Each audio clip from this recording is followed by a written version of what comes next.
Alright, so there it is. Pretty much as expected, right on cue. Nikki Haley officially suspends her campaign, and the timing, I think, is more telling than anything. Nikki Haley once again demonstrates to the world that she's anything but what was advertised. That everything she pretended to stand for, everything she pretended to fight for, the whole premise was all based on a lie. Let me explain exactly what I mean by that. We got some stuff to get into, so let's roll the tape. All right, folks, so it finally happened.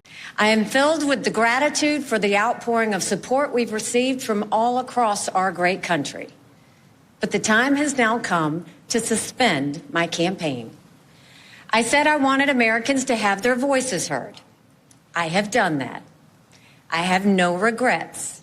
And although I will no longer be a candidate, I will not stop using my voice for the things I believe in. At the start of the clip, Nikki Haley presents the same false premise. She's grateful she has such immense gratitude for the outpouring of support that she saw from across the country. She's once again implying that she has actual supporters, grassroots support. But considering Super Tuesday's results, considering we've yet to be able to actually locate a real Nikki Haley supporter out in the world that isn't literally an NPC, I think it's safe to say that she doesn't. She has no grassroots support. And so the timing of Nikki Haley's campaign suspension tells us all that we need to know. You could say that after such an embarrassing defeat, it makes sense for the whole thing to come to an end. But of course it has nothing to do with any of that. The real reason Nikki Haley's suspending her campaign is because her support doesn't come from great people from across the nation. No, it came from the Koch brothers. We covered this last week. Koch-related PACs funded Nikki Haley's campaign to the tune of over $30 million. Finally, they decided to pull their investment, and now Nikki Haley has to call it quits. Nikki Haley claims that she's running for all the young, aspiring girls out there with ambitions of doing great, grand things. But of course, that isn't the case. Nikki Haley was running to be a little Koch puppet. I mean, what an absolute swamp creature. And once again proving it with another massive flip-flop, Nikki Haley initially committed to endorsing the Republican nominee no matter who, but as she announces the official suspension of her campaign, she now decides, nah, not gonna do it. In all likelihood, Donald Trump will be the Republican nominee when our party convention meets in July. I congratulate him and wish him well. I wish anyone well who would be America's president. Our country is too precious to let our differences divide us. I have always been a conservative Republican and always supported the Republican nominee. But on this question, as she did on so many others, Margaret Thatcher provided some good advice when she said, quote, "Never just follow the crowd. Always make up your own mind." It is now up to Donald Trump to earn the votes of those in our party and beyond it who did not support him. And I hope he does that. At its best, politics is about bringing people into your cause, not turning them away. And our conservative cause badly needs more people. This is now his time for choosing. I end my campaign with the same words I began it, from the book of Joshua. I direct them to all Americans, but especially to so many of the women and girls out there who put their faith in our campaign. Be strong and courageous. Do not be afraid. Do not be discouraged, for God will be with you wherever you go. In this campaign, I have seen our country's greatness. From the bottom of my heart, thank you, America. God bless you. As if she could ever be trusted. Nikki Haley, definitely not a swamp creature, running to sabotage the new Republican Party. Nothing says genuine Republican, like calling for the Democrat weaponized witch hunts against Donald Trump to happen in expedited fashion ahead of the election.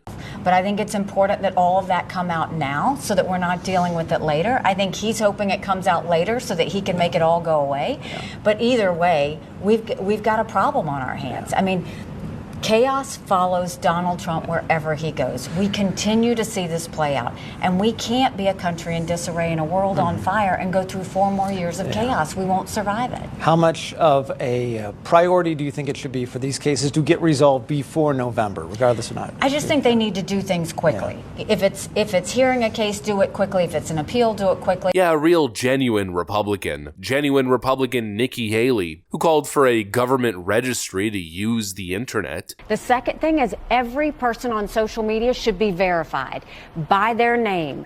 That's, first of all, it's a national security threat. Nikki Haley has been fully exposed. But in the end, I guess look at the bright side. The absolute unequivocal rejection of Nikki Haley is a rejection of going backwards, another false premise that Nikki Haley's campaign implied in their political messaging. She claimed that a vote for her was a vote for a new, forward-thinking trailblazer to shake up the establishment. Of course, a vote for Nikki Haley wasn't a vote to move forward, it was a vote to move backwards, back to the Republican old guard. And of course, as we saw on Super Tuesday, was utter rejection of old status quo, let's call it republicanism as we know it. And Nikki Haley claimed to represent this new grassroots movement building up within the Republican Party that no longer wanted Donald Trump, wanted to move forward and build something anew. And that kind of grassroots movement exists, it just happens to be on the other side. That's what the Trump movement is, and that of course is what they're so scared of and what they're trying to manufacture, or I guess co-opt. They're scared of this. The percentage of it has actually jumped up even more. It's 88% of the delegates, so you're looking at the percentage.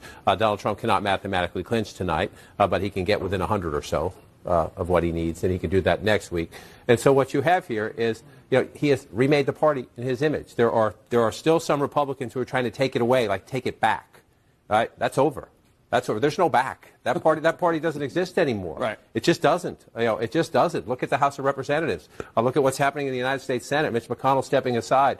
And some of the more governing conservatives trying to keep their power even just within the Senate Republican conference. This is a new Republican Party. And so you have a very formidable Republican frontrunner who has remade the party in his image. And I know a lot of people at home are asking, well, wait a minute. We all saw January 6th. Wait a minute. Innocent till proven guilty, but there's all these cases. He has convinced them he won the last election. Never mind anything that happened since then. A majority of these voters are going to the polls in most of these states still saying that Donald Trump should be president. Yeah. And so this is his party. And again, sometimes I think stop talking, just look. This is his party, and he is on a march to the nomination. That does not mean if the general election were tomorrow, there's a lot of data that suggests he would win at this moment in time. It is not tomorrow. It's 8 months from now. So you have two very strong frontrunners who both have very significant weaknesses. And then you have the question of the third-party candidates, which I raised earlier. And so the weaknesses come in the sense of, in very much the way you're talking about how he is reforming the Republican Party. Right.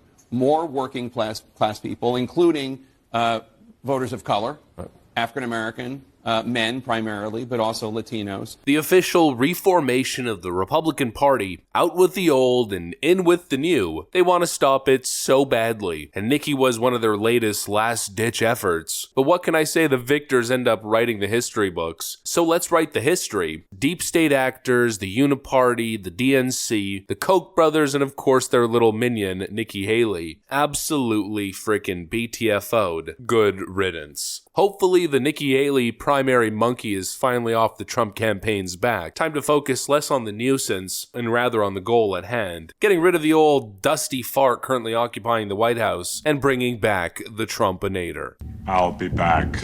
I don't know about you guys, but I'm ready for the greatest political comeback in modern history. And I guess just to finish off this video, hopefully, this is the last Nikki Haley video I ever make. Even though the video views covering Nikki Haley were somewhat decent, I just think the world could have done without a Hillary Clinton version 2.0 presidential run. Anyways, that's what I got for you guys. Hopefully you enjoyed the video. If you did, make sure to leave a like and possibly subscribe. Thanks for watching, and I'll see you on the next one.